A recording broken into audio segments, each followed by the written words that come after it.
Good evening, I'm Linord Moudou. This is Africa 54. Vincent McCurry is off today. Violent attacks by extremist groups have rocked parts of Africa in the past few days. First, let's go to East Africa, where the United States is strongly condemning al-Shabab attacks on 2 hotels and an African Union force position in the Somali capital, Mogadishu. At least 16 people were killed in the attacks on the Welihlihe and Sihad hotels on Friday. Mortar rounds were also fired Friday at Mogadishu's former football stadium, which now serves as a key African Union base. No casualties were reported in that attack. A statement issued by the U.S. State Department says, quote, al-Shabab once again has demonstrated its brutality and its complete rejection of a Somali society free of violence and oppression. Now to Chad, where a police spokesman says a man dressed in a woman's burqa blew himself up in the main market in the capital, N'Djamena, early on Saturday, killing at least 15 people and wounding another 74. Although no group has claimed a responsibility for the attack, Chadian officials are blaming Boko Haram, the Islamist militant group based in neighboring Nigeria, for a series of bombings and shootings in the Central African country in recent weeks. According to Reuters, a witness saw at least 10 bodies lying near the entrance to the market, where Red Cross workers rushed to aid the wounded. A police spokesman detailed what happened. Very early this morning, around 9 o'clock, a terrorist dressed in a burqa, also known as an abaya, tried to enter the N'Djamena Central Market. Suspected of being up to something, he was stopped by the defense and police forces at the market's southern entry, who asked him to unveil. After trying to enter by force, the terrorist was overpowered and immediately blew off the charge he was carrying under his burqa. And Chad has been at the forefront of a regional military campaign against Boko Haram, which is seeking to carve out an Islamist state in northeast Nigeria and has mounted raids in neighboring Chad, Cameroon, and Niger. Joining us in the studio for more on the violence in Chad is VOA reporter Timotheee Donangmaye. Timotheee, welcome to Africa 54. Hello, Linord. So there have been reports that actually Boko Haram has claimed this latest attack. What can you tell us in terms of the latest on this particular attack?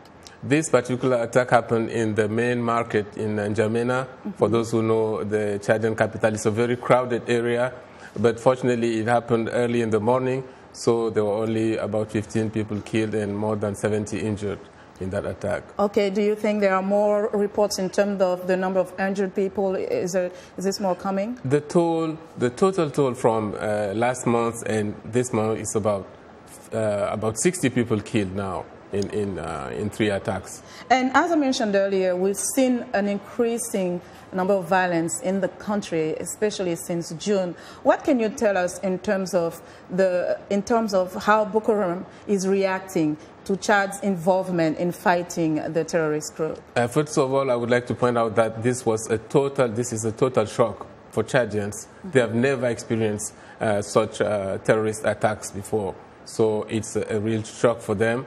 Now, Boko Haram, as you know, is operating in Nigeria, but Nigeria, Chad, Cameroon are very close countries. They share borders, and Nigeria and Chad share a long border in the Lake Chad area, which is a very porous border. People can cross in canoes and whatnot.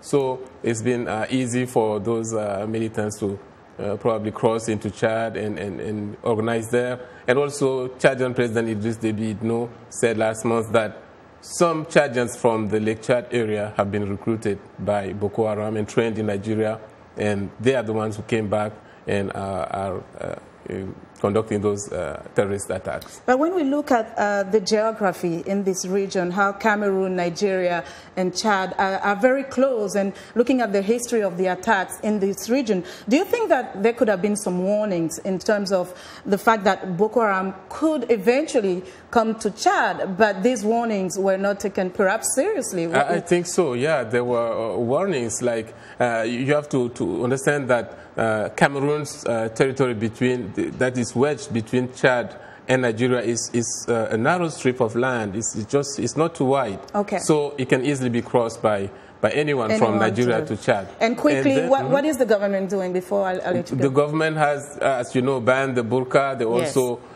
posted security personnel around mosques, churches, and they asked churches to provide people who will help the police to identify potential threats to the churches and mosques. Timotheee, thank you so much for joining us You're today. welcome.